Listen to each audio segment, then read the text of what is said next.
Hey, hi everybody. Welcome to the Hand and Dexterity workshop. Today is our final session. It's week 4. Great to see you back. And I think we have a couple of new people joining us today as well. So welcome. So the Hand and Dexterity series, it is a fully seated class because it is a Hand and Dexterity class, and we'll be doing all of our exercises with the hands, so we'll be seated. And it's optional if you want to have a table in front of you, if you would like to rest your elbows on them instead of holding your arms up when we're doing the exercises, you're welcome to do so. And ideally, you want to be sitting in a chair without an armrest, just so that way you don't end up hitting your arm on anything as we go on in the class today. But of course, if you only got a chair with armrests or you're only comfortable sitting in a chair with armrests, that's okay as well. Not a big deal. The class is recorded, and so you will see the recording on our YouTube channel, which is Parkinson Society BC, all in one word. And the recording from the previous classes have already been uploaded, so you're welcome to go and have a look if you would like to practice any of the exercises that we've either done or we are going to do today. Okay, so I know this series is a little shorter than what we normally do, and it's only a 4-week series this time, but hopefully I'm giving you lots of ideas, lots of exercises for you to then continue on practicing at home. So let's talk about things we're going to need today. Number 1, you're going to need a little tea towel. So here's my tea towel. You're going to need a tea towel of some kind. Ideally, nothing too big. Oops, my towel is blowing away because I got a fan in the background. But you need a tea towel today. Ideally, nothing too big or heavy. So definitely no to bath towels. Don't use a bath towel. But you want something that's a little thinner, a little smaller. You're going to be needing your pillow today. So a small cushion of some kind. Doesn't have to be this shape per se. It just needs to be around this size. If you don't have anything this small, just use the smallest cushion you've got at home, and that's fine as well. And then the last thing that you're going to need today is our writing sheet.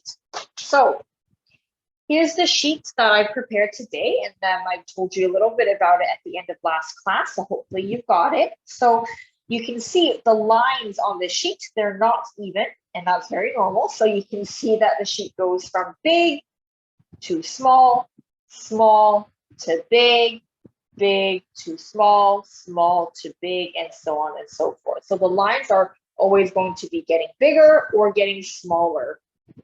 And we're using this as our writing practice today. So hopefully you've got a sheet ready. You can see underneath that it's just a normal lined piece of paper that I use to create this. I've got 3 lines, 1, 2, 3 as the big margins, and then at the end here I've got a single line as the small margins here. So we're going to be using this for a handwriting practice today. So hopefully you have a sheet ready. Just 1 sheet is okay. We're not going to go more than 1 because we'll probably take our time today. But I just need a sheet like that. Okay, good. So towel, pillow, and your writing sheet. We're not going to be using our pegs today, so you can put that away. And let's get started with our warm up. Okay, let me move this down a little bit. And then I'm going to move back. Okay, so we're going to have the arms resting by our side. We're going to raise the shoulders up to the ears, big rolls of the shoulders, big circles up to the ears and back down. Up to the ears and back down. Very nice. Sitting up nice and tall in your chair. Hopefully you're not slouching, you're not leaning to one side. Roll those shoulders up. And then we're going to add the elbows, rolling those elbows in a circle.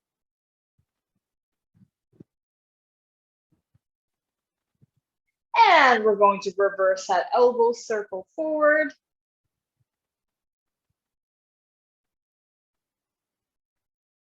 And then your shoulders circling forward. Sitting up nice and tall.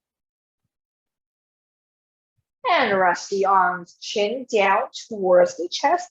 And we're going to do a little half of a roll. So downwards, a half of a semicircle. Rolling the neck out, sitting up nice and tall. Don't slouch if you can. See if you can pull your shoulders back. So you're sitting up nice and tall. Nice little rolls. Shoulders away from the ears. And then on the next one, we're going to go all the way to the top and around. Same on the other side. Really making sure you're getting the full circle if you can. So we're not just going up and down, but we're going all the way around as a full circle. Nicely done. So make sure you're going in both directions. One direction, one way, and then we reverse.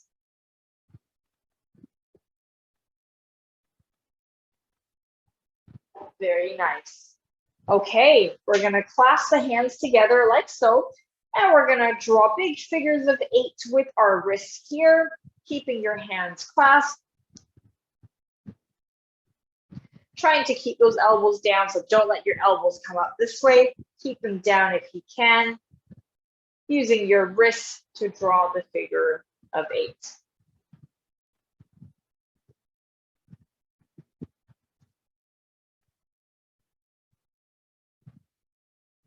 Nicely done. And rest. Okay, we're going to reach one arm forward. We're going to do our sensory warm up. So we're going to take our hand and we're going to do gentle pats all the way up our arm. So waking up the nerve endings, drawing attention to the arm, letting our brain remember that our arm is here and that we're going to work hard today. Patting all the way up to your shoulder and all the way back down.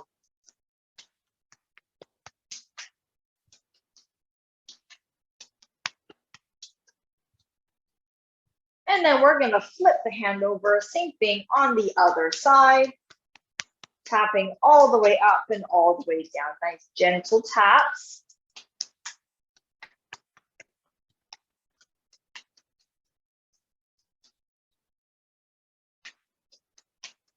All the way up, all the way back down.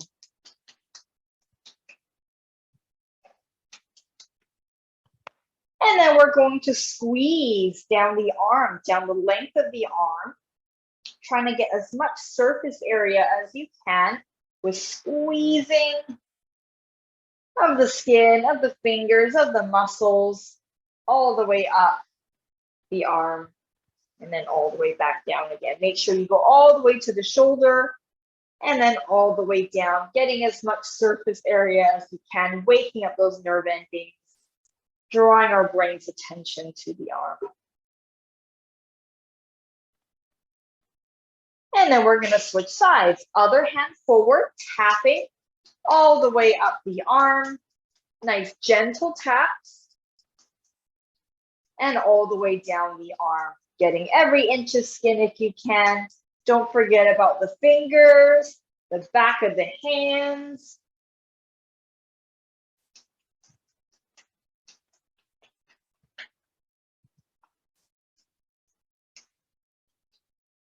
Nicely done. And then we're going to flip the arm over, same thing on the other side, tapping all the way up the length of the arm and all the way down. Getting the fingertips, the palms, the thumbs, waking up the nerve endings.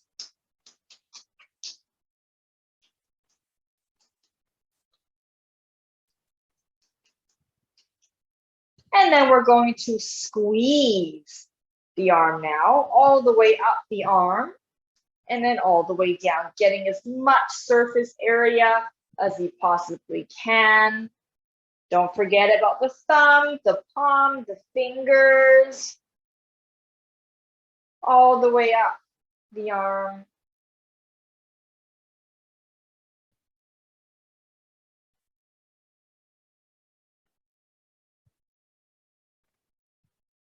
And rest.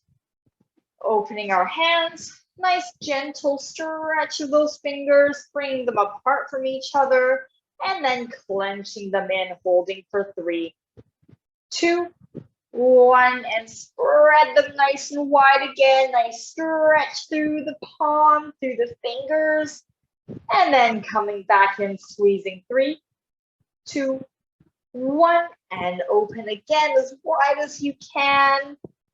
Squeezing in, 3, 2, 1, and rest. We're going to take our hand. So I'm going from the side so you can see my wrist is not moving. I'm keeping my wrist nice and straight.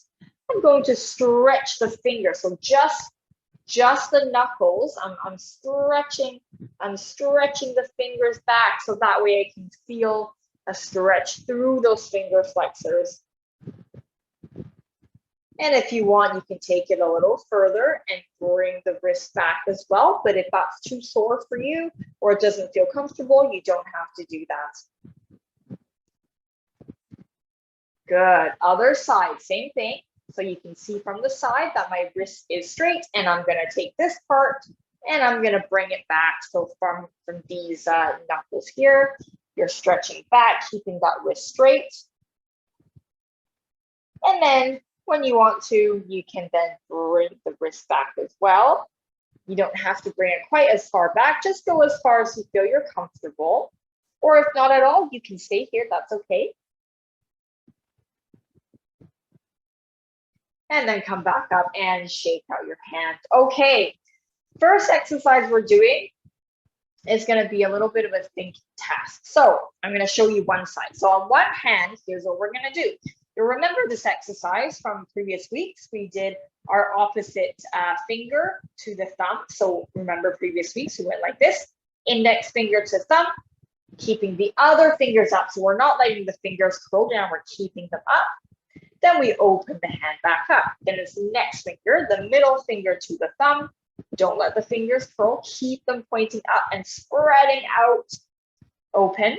Then the ring finger to the thumb. Then spread open. Then the little finger to the thumb. And we spread open. Do you remember that? Okay, so that exercise for one hand. The other hand, we're going to start by straightening all the fingers, but squeezing them together. So remember the exercise where we pretended that we had the hand pressing up against a window and we were looking inside the shop window.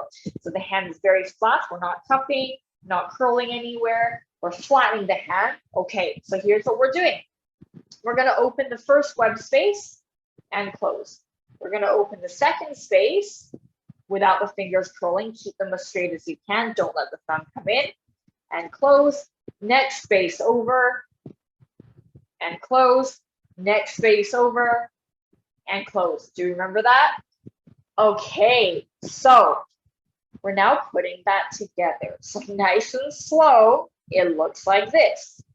On one hand, I'm opening the first web space. On the other hand, I'm tapping the index finger to the thumb. Return to the starting position. This hand wide open, this hand squeezing together, nice and flat. Next one over. Next space opening, and the middle finger to the thumb on this side. And then return. Next one over, and return. Next one over, and return.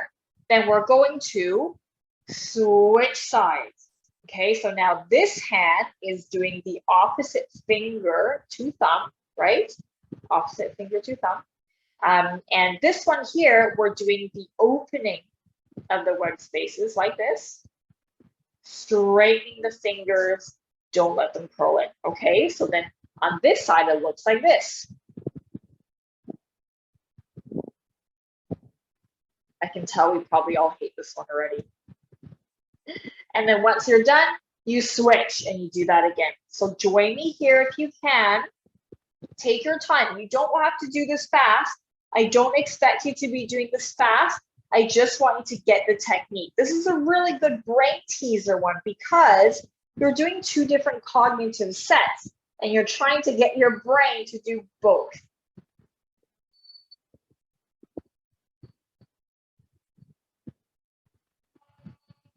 Make sure that we're not ending up like this where both hands are doing the same thing.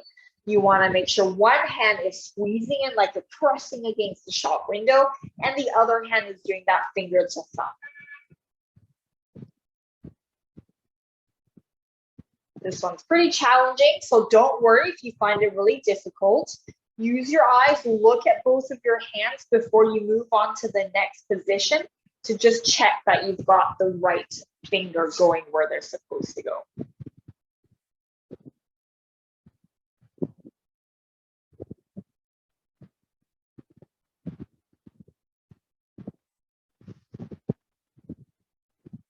Keep the fingers open.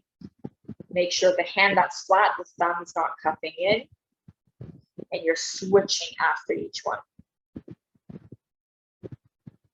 If you're finding this easy, or you've done this before, if you've done our previous series and you've done lots of these kind of changing of cognitive sets before, and you're finding this too easy, you're welcome to add in a dual task like we did last time. Don't worry if you're not sure what that is, because the next exercise, we're adding that in. Today's the last class. We gotta make this challenging.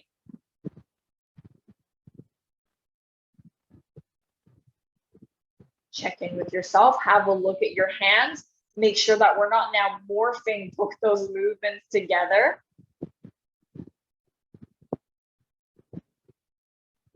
Spread out the hand, don't let them do this. Spread them out as wide as you can.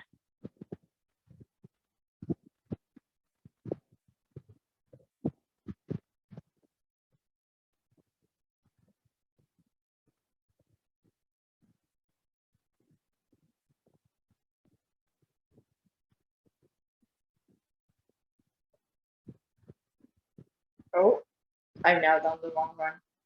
Oh, let me start that again.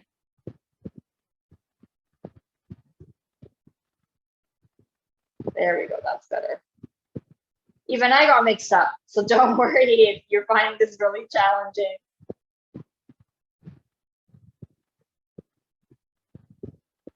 So once you feel like you've got this movement down pretty well and you want to speed it up, you are welcome to do so. But if you're finding that your hand is starting to do this kind of thing and this hand's kind of going like this, then I want you to slow it down again and restart.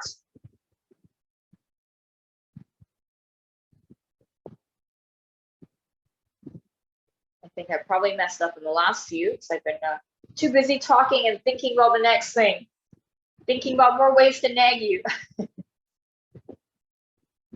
Keep going. Let's do one more. Wherever you are, finish your set, and then we'll shake the hands out, and then we'll move on to the next thing.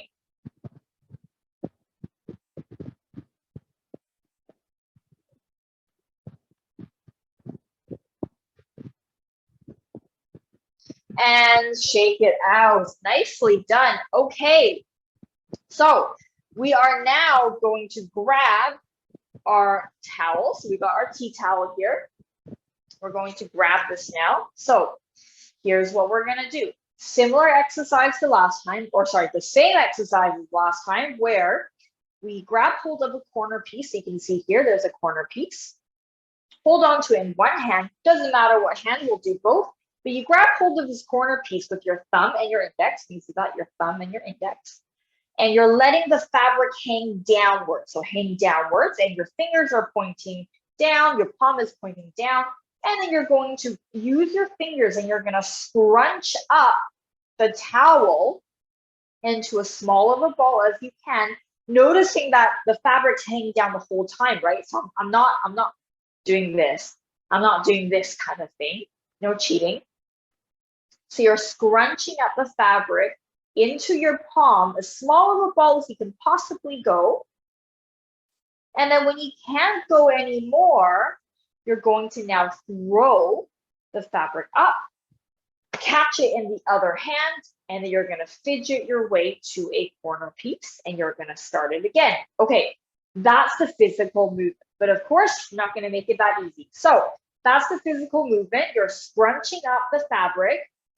And then when you can't scrunch up anymore, you're going to now throw and catch with the opposite hand, then fidget your way to a corner piece. That's a physical movement. Now, while you're doing this movement, I want you to say out loud you're going to count backwards from the number 100. You're counting backwards from the number 100 in sevens.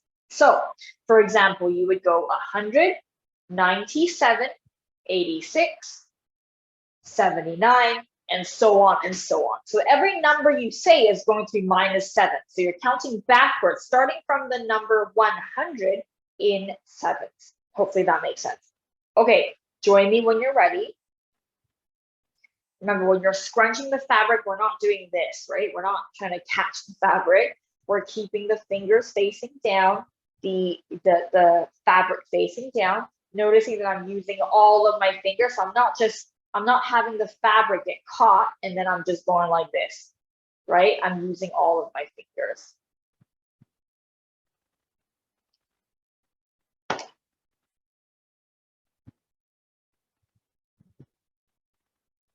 Scrunching the fabric, fingers pointing down.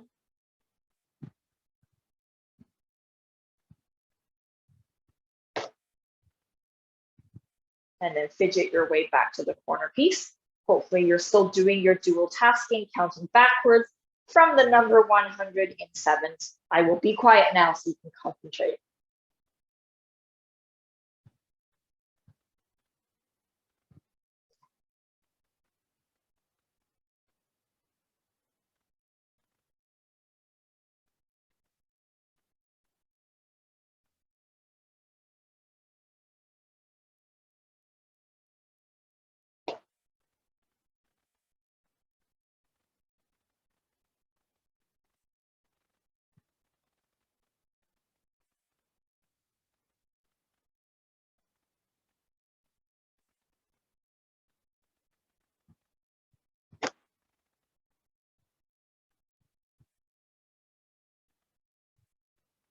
Remember, if this is too hard, pulling the scarf in like this, you can put it onto a table or onto your shirt and you do the same thing.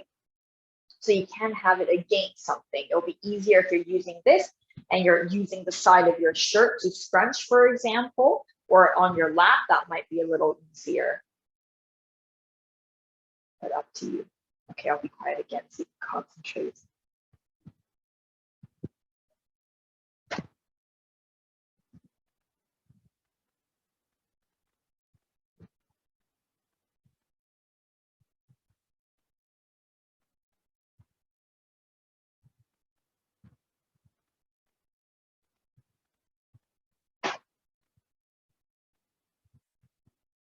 If you're really good at this number dual tasking and you've gone from 100 all the way back down to, if you run out of numbers, you're by 0 already, I want you to then go into the negative numbers if you can.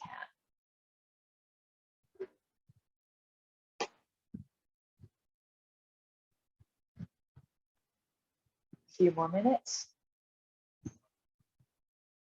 Use all your fingers.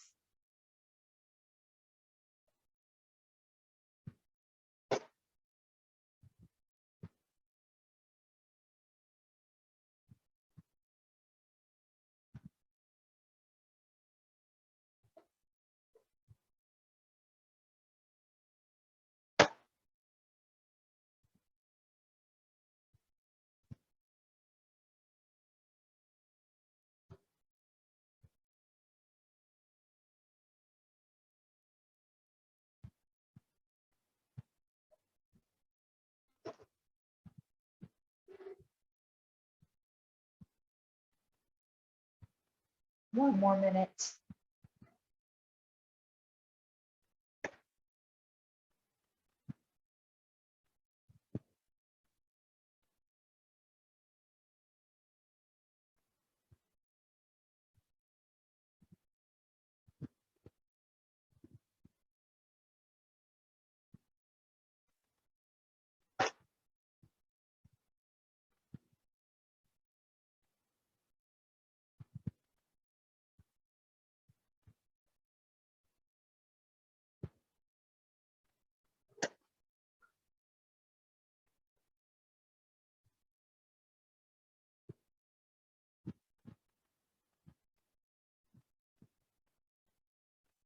Okay, and breath.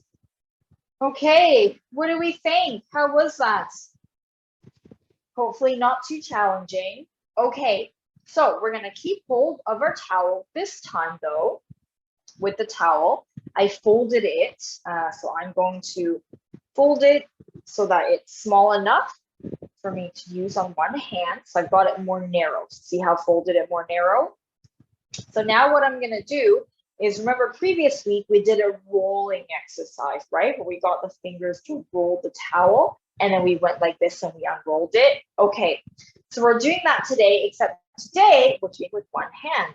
So it looks like this. So I folded it enough so that it's sort of a little bit bigger than the width of your palm. So one hand, starting at the corner, I'm going to use one hand to roll the towel. Notice that it's on a table. We're not doing a free hand.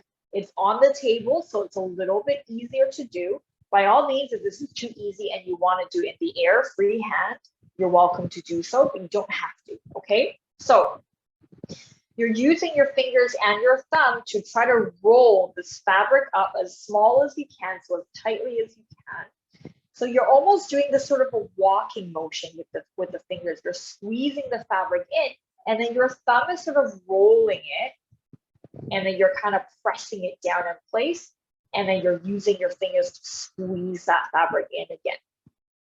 But it doesn't have to be exactly that way. Do the way that works for you, but you're trying to roll this fabric up as small as you can, and then when you can't go anymore, you're going to flatten your hand, and then you're going to roll it back out again like that, okay? And then the same thing.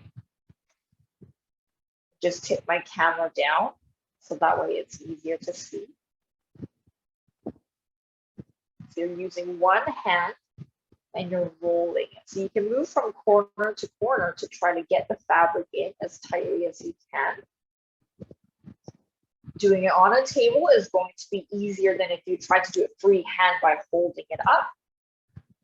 Apologies if you see the camera shaking a little bit. I have a fan on in the room and it's pointing directly at the camera at this angle. And so you might see a little bit of shaking. Hopefully that doesn't make you feel too seasick.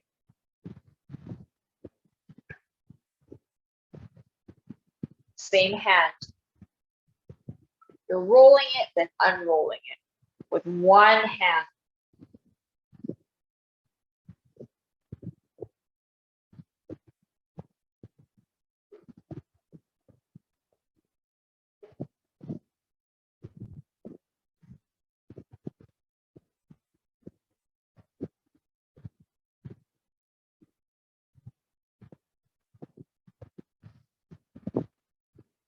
Okay, and when it's as tight as you can, place your hand flat and try to roll. Roll it all the way out. My table's a little narrow, so I have to keep moving my fabric back so you can see.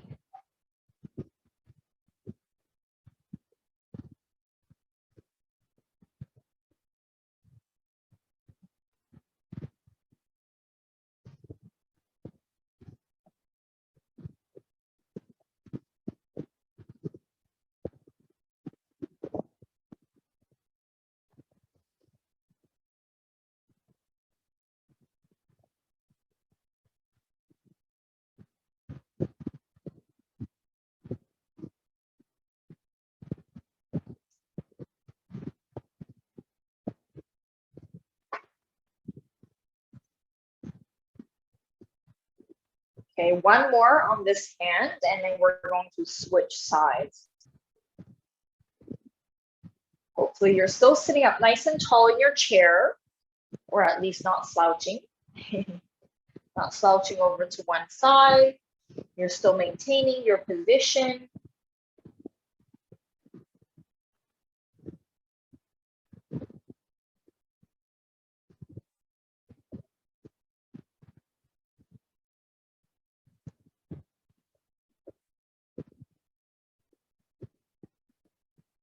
Okay, other side, same thing. Rolling that fabric using one hand. By all means, if this is too easy and you want to do it up in the air like this, you're welcome to do so as well. But if you're already struggling with doing this rolling position on a surface like the table, I recommend for you to do that first before you try this other version. Okay, let me do that again.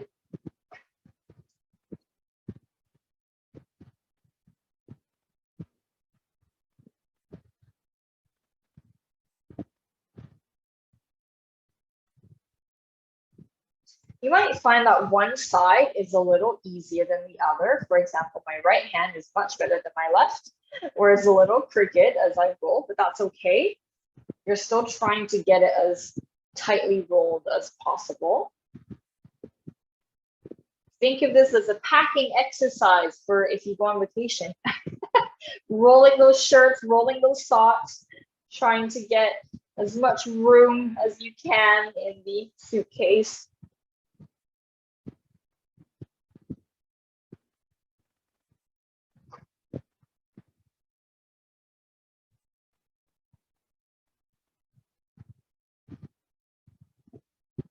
So you'll probably notice that the thinner the fabric, the easier it is to do this exercise. And same with the previous one when we were scrunching up the towel. So for that reason is why I always say a tea towel, because they happen to be thinner. And so if you're using like a hand towel in your bathroom or a bath towel, you're probably going to have a much tougher time with this and with the last exercise. But equally, if the material is too thin, that's a little challenging too, because you might not get enough grip to actually pick it up.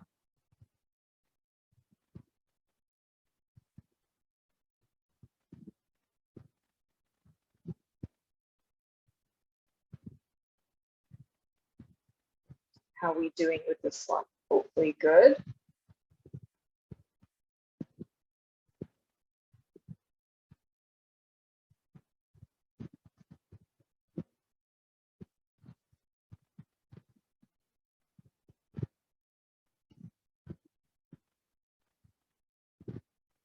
I forgot to mention at the beginning of the class that if you did have any questions, you're welcome to use the chat box to type your question, which in itself is a great hand dexterity exercise. But if you prefer not to type, you are, of course, welcome to hit the raise hand button. And at which point I can mute your microphone and you're welcome to ask your question via voice.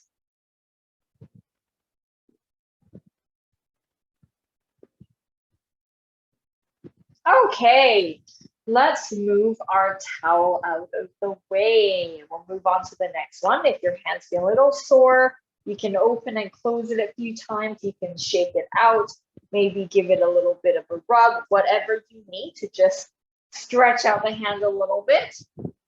And we're gonna now grab hold of our pillow. Okay, let me just move this down a tiny bit. Okay, so with the pillow, last time what we did was we had the fingers nice and long. So like this, nice and long, right? The thumb is also nice and long. So we're doing this kind of a long finger grip.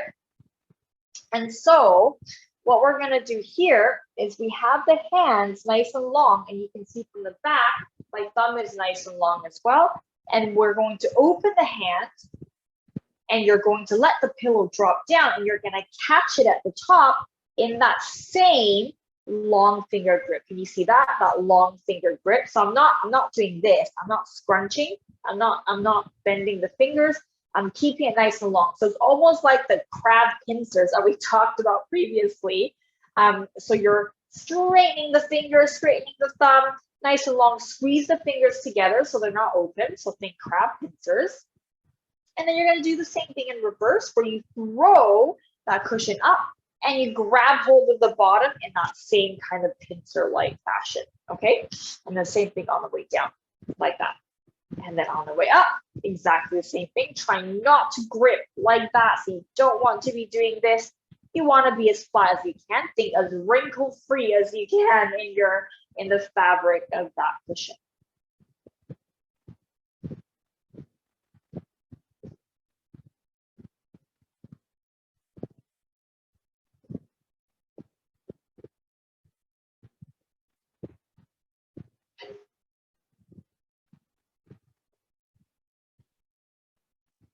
You can try to keep your elbows relaxed if you can.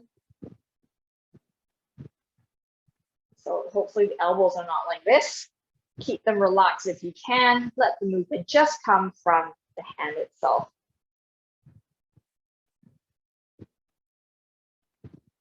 Oops. Except hopefully you have better reactions than I do just now.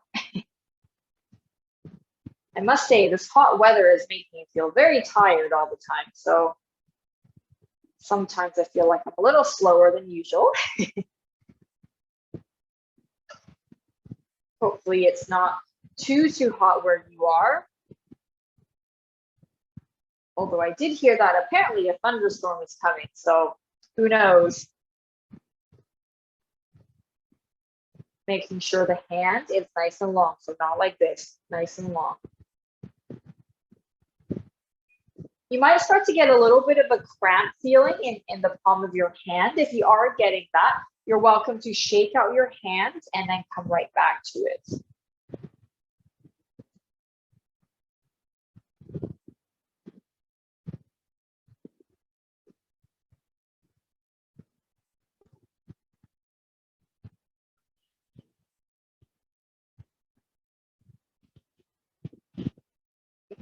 Whoops.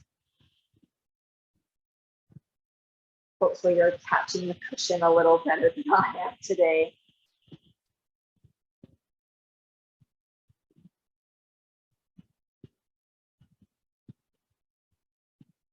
Let's go for last 10. Really think about squeezing those fingers together. Think about that crab pincer analogy. Here's 8, 7, 6, 5, 4, 3, 2, last 1. And rest, shake out your hands. Oh my goodness. You can open and close a few times. You can do a couple of figures of 8. You can stretch out your fingers, whatever you need. If you're getting that cramping feeling, feel free to stretch out the hand. Okay, so now we are going to grab our sheet of paper and we're going to do some handwriting practice. So like I mentioned in the previous weeks, for handwriting, you're always thinking about it as an amplitude exercise, okay? So just like any other exercise you do for your Parkinson's, you're thinking about this as an amplitude exercise. So you're aiming for, so you can see here, I've got my margins. I've got a big margin moving to a small margin moving to a big margin moving to a small margin, and all the way down the line. So previous week, here's what we had. We had, in the first week, we had 4 rows. So you can see here, 1, 2, 3, here's 3. In the first week, we had 4 of these lines as a margin. Then the week after, we had only 3 of these lines as a margin. And now we're making them even smaller. And so previously I spoke about handwriting. The faster you go, the more likely you are to find that your handwriting becomes a line or becomes small scribble. And part of that reason is because of the bradykinesia kicking in as a result of Parkinson's, where not only does the movement get smaller, but speed also has a factor to do with it. So then as you start writing that, the quicker you get, the smaller the amplitude becomes until it becomes one single line where it's just a bit of a squiggle. And so by using visual markers like this, just like the way we treat any other areas of the body with bradykinesia, you've got these kind of visual targets you're aiming for. And so then you're using big amplitude movements. And that's the same with the hand. You're aiming for that visual target. So then eventually when you write fast, even when you write fast, if you think about the top and the bottom margin and you're always trying to hit those margins, the writing will become more legible.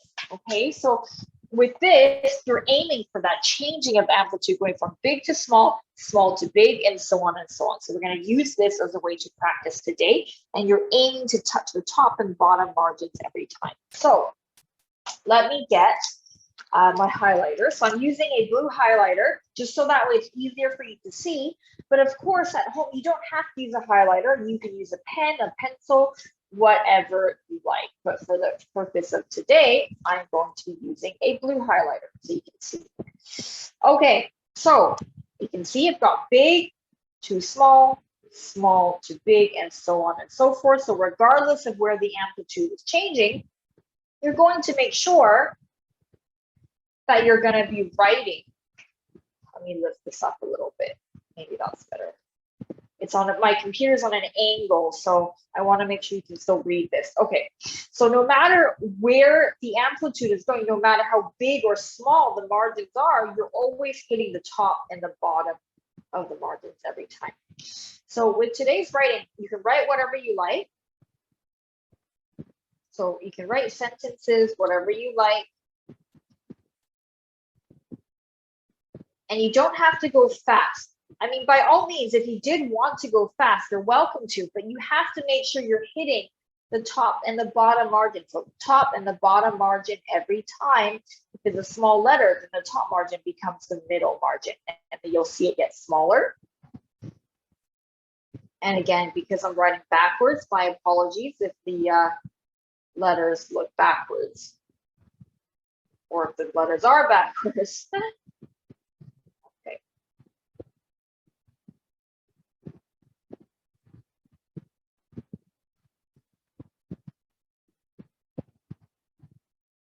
To think about this number 2 for a second.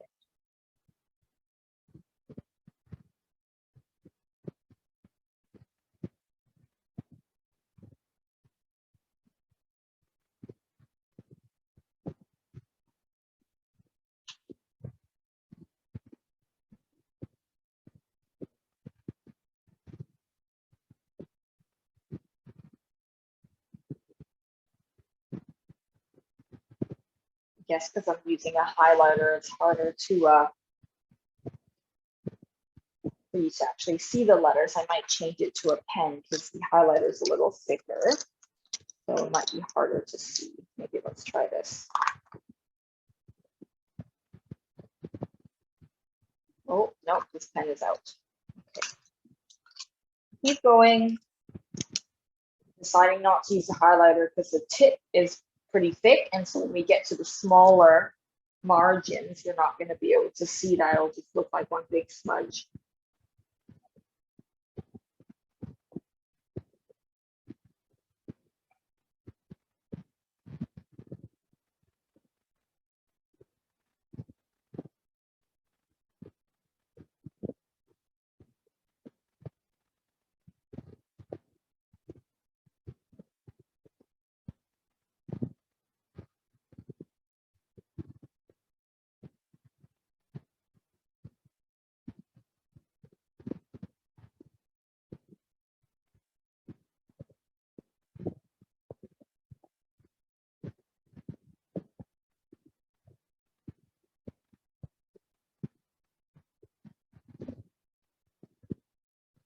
So you can see here that even though the lines are going bigger to smaller and smaller to bigger, I'm still hitting the top and bottom margins every time.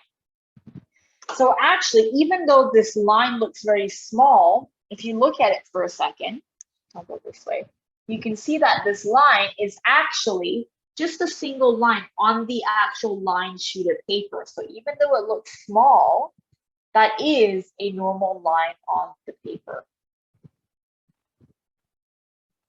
Okay, keep going. You can write whatever you like, any sentences you want, as long as you're hitting the top and bottom margin. And as you get better, you can write faster as well.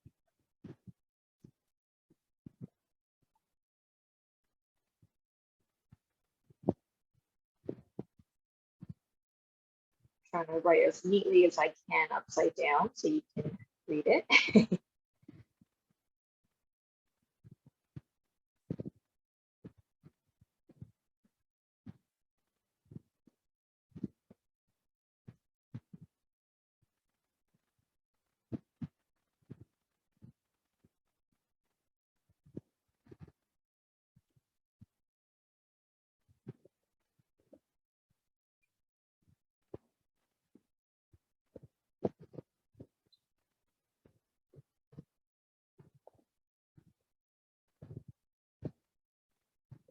So remember, when you get better at this, you're of course welcome to go faster, as long as you're still aiming for the top and bottom margin, so the writing is still like an amplitude practice.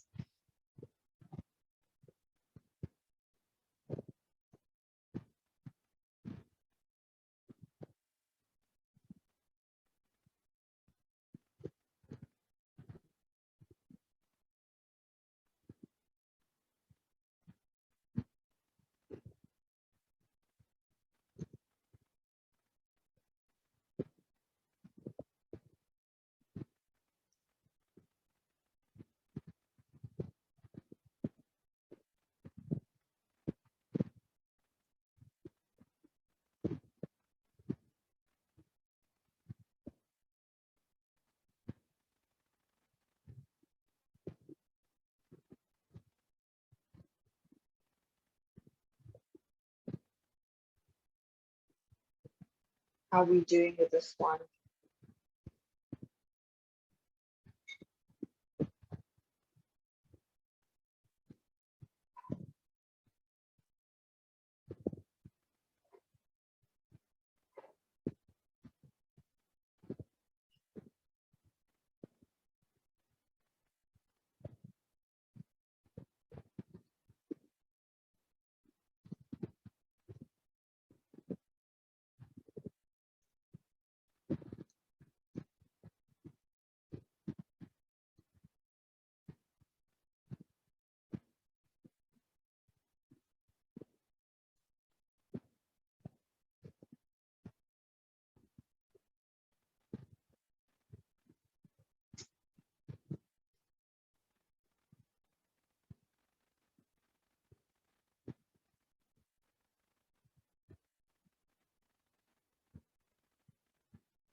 Feel free to mix up the writing with numbers and letters or symbols.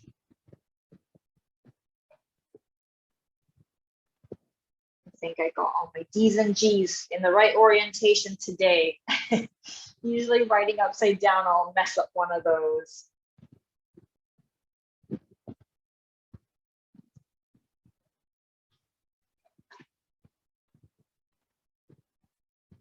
Oh, like this one. I messed up my P.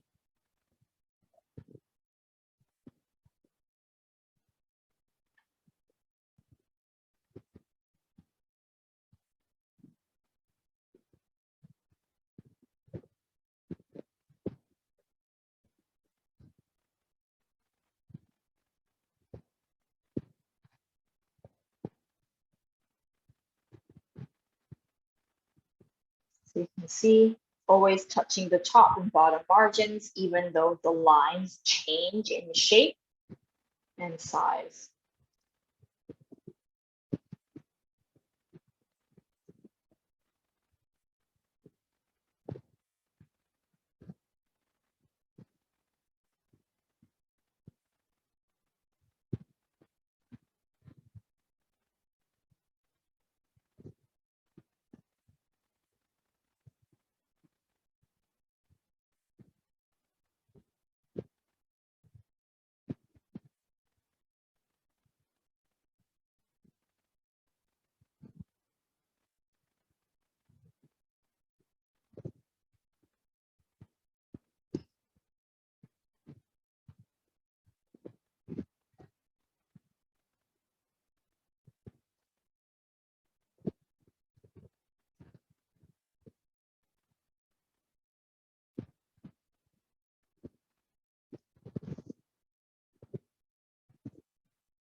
So remember, once you've got this technique down in terms of hitting the top and bottom margins, you are welcome to speed it up.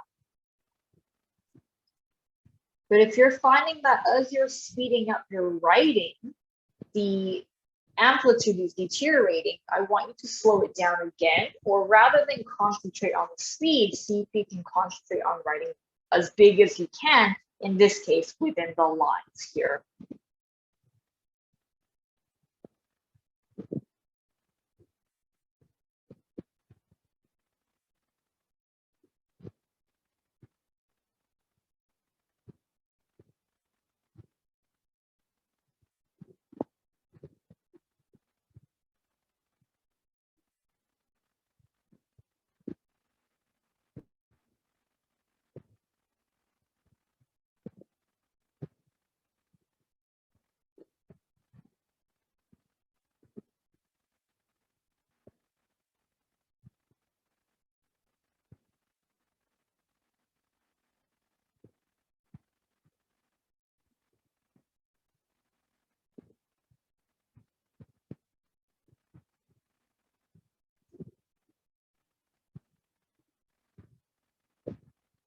I have to think about these letters a little bit to make sure I'm writing them correctly upside down.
How are we doing, everybody? Hopefully good.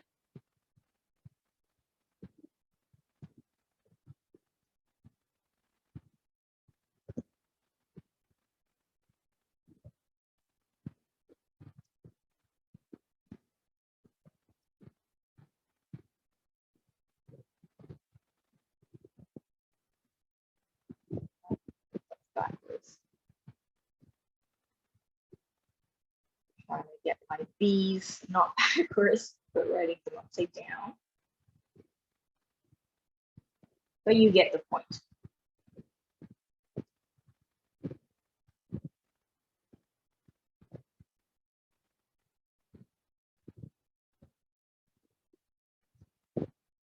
Remember to touch the top and bottom margins.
Everyone's still okay? If your hand's getting a little sore, you're welcome to shake it out. We're almost done.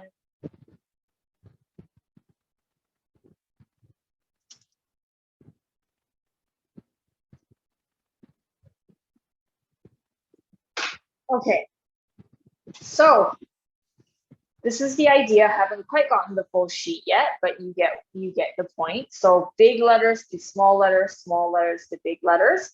And you can do this in any shape or form you want. It doesn't have to be necessarily straight lines. You can go squiggle lines if you want with changing margins. But essentially, you're just trying to hit the top and bottom margin every single time.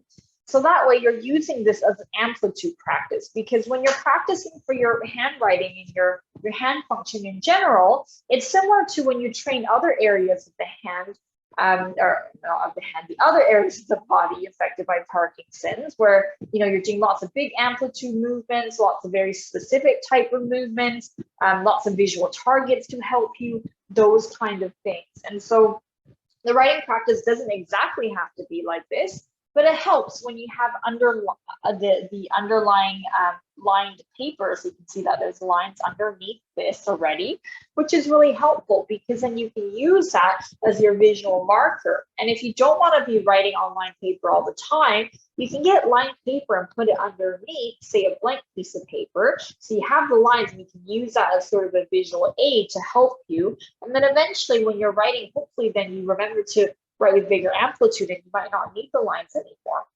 But this is kind of the idea behind the handwriting practice. And so if you want to practice any of these skills that you've learned over the last couple of weeks, you're of course welcome to have a look at the YouTube recording afterwards, and you can redo the class series essentially. But we'll hopefully bring back the hand and dexterity workshop again at the beginning of next year. Okay. Well, that's it. Thank you so much, everybody, for joining us for the Hand and Dexterity series. Remember to go onto the YouTube channel, Parkinson Society BC, all in one word. And then that way you can review the recording and do the class if you wish. Okay, thank you, everybody. I hope you have a great rest of the week. Feel free to reach out if you've got any questions, and I will type our email in the chat box here in case you want to reach us. It's info@parkinson.bc.ca. Perfect. Thank you, everyone. I'm glad to hear that it was helpful, and thank you very much, Diane. I hope you have a great summer as well. Thank you, everybody. Bye for now. Have a great week.